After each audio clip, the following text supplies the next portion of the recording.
I think it's just really trusting your gut, because there will be times when your head and your heart is all over the place.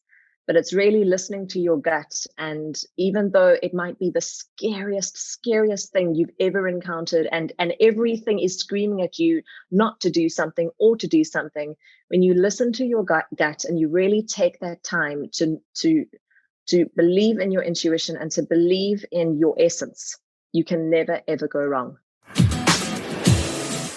It's 10 degrees in Gauteng at the end of July and 44 degrees in, where are you?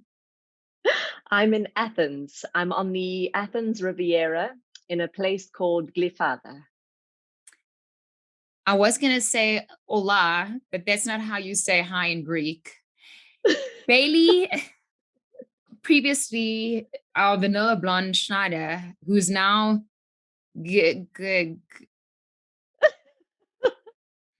Do you want the English version or the Greek version? Greek, baby. We're going all the way. Okay, well then I'm Bailey Georgiadis. So if you're watching this on an international platform, Bailey is a South African celebrity. So she's very well known on the airwaves in South Africa and especially in Cape Town. And if you're watching this from South Africa, we got a hold of Bailey. And she's still in Greece. And that's why we're connecting with her today, because here's the thing. Parenting is hard and it's so rewarding and we love our children. And then there's self-care and we have to look after each other. We have to look after ourselves. And then there's a pandemic, and then there's work, and then there's love, and then there's a lot of trouble in the world and a lot of hate. And I only have some of her time. So even though we're in the month of September, this recording was done at the end of July. Is it summer? If it's 44 degrees. 44 degrees. We're in a heat wave this week. It is full-blown summer, baby. So that glow is not a powder, it's just sweat. You actually this just is layers aspiring. of powder trying to I can't tell you how much powder I've given up. I'm like, well, this is just going to be they call it a glow getter. I'm like, it's just sweat. Most people would ask you at this stage how you are, but I don't want to ask how you are because there's too much happening in all of our lives. And if you had to ask me today how I am, I would burst into tears and tell you way too much. So what I do want to know is we've had a chat and podcast on traveling with twins, and Maria was amazing. And so you have relocated your family from Cape Town to Greece. Why? We just decided that we wanted to go on a bit of a European adventure. We do realize we are extremely fortunate to have the passports we have. My husband is Greek and was born in Greece, in Athens. He moved to South Africa when he was 5. So technically he's never truly lived in Greece. And I think he really wanted to have that experience. I have a Swiss passport, which is amazing. And so we just decided, with the passports that we have, with our little boys being so little, when we moved, George was 3.5, just about to turn 4, and Alexi had just turned 1. He's going to be, well, he's 1.5 now. And we've been here for 3 months. So we just realized they're so little. And if we're going to do it, now is the time. Go for a minimum of 2 years, really just to experience the culture, get to travel. This was the idea pre-COVID. But have that sort of experience and see what sort of future we could also create for our boys. And if we don't love it, we come back, because South Africa will always be home. There's so much in there because reinvention is such a big word for all of us and we all want to do it in different ways. There's also the glamour, the idea of I've got an African passport and I don't think I'm at a disadvantage, because I am African. And a lot of people might say, but you need certain kind of tools or a certain amount of money to be able to pursue your dreams and your goals and to reinvent. And I want to challenge that today by saying that I do this thing where I put together a radical list for my girls and I, and every second week we try something new. For instance, my recent new is I've been bitten by a horse 3 times. Don't ask why, but I've been, and I needed to overcome my fear of horses. So I enrolled the girls, and I knew that if I put them on a pony, I would have to eventually get onto a horse myself. And I'm at the Bravo. point, thank you. I'm at the point where I can ride sand lava on my own. But it does take a certain amount of courage to overcome an Yeah. actual fear. And I'm Yeah. not talking horses, I'm talking life just in general. And it does take a certain amount of savings. You're going to have to give up some stuff in order to afford other things. Was it easy? Because how? How do you relocate an entire family with your radical and your dream and your wishes and aspirations, not because you're running away from South Africa, but because you want to experience something new in a pandemic? I know when you put How? it like that, I just think we're completely crazy. Like, what were we actually Yeah, thinking to relocate a family with two small boys and do it in a pandemic? I mean, what were we thinking? Because it has been no picnic in the park and we were under no illusion. We knew it was going to be difficult, but I think it's one thing knowing it and another thing living it. And so, yeah, I mean, when this wasn't a, oh my goodness, we woke up one morning and went, let's move to Greece. I think part of us did kind of romanticize it in the beginning right. until, once you make that decision and it's suddenly, it's one thing making a decision, it's another thing actioning it. And as we were actioning it and as things were, going along, it was this reality of going, oh my gosh, we're actually doing this, aren't we? We're actually going to give it our all. And yeah, it wasn't an easy decision, but this is how, and it's hard to explain. It was an easy, hard decision. So once we made our decision, that the making the decision was the easy part. It was actioning it that was hard. It was Mm. saying goodbye to friends or see you soon to friends. It was packing up our entire life. So for me, that's 38 years of my life in South Africa and my husband's 48 years. And putting that into 30 boxes, it's quite humbling to see your life in 30 Mm. boxes to be shipped across the world. And yeah, I mean, when I think about how we did it, I still think we're completely crazy. There are still days when I cry and think, what have we done? What have we done? Because it's not easy. I mean, every single thing is new. And for me, it's an entire alphabet. I Mm. don't speak Greek yet, I'm learning. But I mean, even to just read a street sign, to read a label on a tomato sauce bottle, which by the way, they don't call it tomato sauce, they call it ketchup. So I learned that quickly when I was asking for tomato sauce in supermarket and they looked at me like I was mad. So it's all these little things, every single thing that I know goes out the window and I have to relearn a whole Mm. new system. Schooling systems are different, banking systems, absolutely everything. And I suppose it's part of the adventure, but it's sometimes exhausting. Well, talking about exhausting and the reinvention of it all, 30 boxes might seem like a whole lot to you and really glamorous. And to all of us, we might go, what on earth are they still doing? We checked in with Bailey around June this year, and this is what she was up to. Hi, it's the 24th of June. I'm coming to you from my balcony in Gleefather. This is not a place that we are staying permanently. It is a place that we moved into 2 months ago on booking.com. We are just making the most of living in Gleefather, which is really beautiful. It's on the coast of Athens and it's a lot more cosmopolitan. A lot of people speak English here, which is good and a bad thing because I'm trying to learn Greek, but everyone just speaks back to me in English. Um, and so far, so good. It's been an incredible journey. A lot of ups and downs, a lot of crying, and then a lot of laughing. So this is one hell of a journey. Were there some highlights? I mean, looking back, if you had to give someone basic advice on reinvention or on, I'm just going to say it, you're in a difficult relationship and there's a child and you need to make a decision to get out. Um, you're in a situation and you need to move on. All of that is really traumatic. Moving is not easy, and No, relocating cities and towns, help countries, it's a difficult decision and it's traumatic, no matter how glamorous it looks.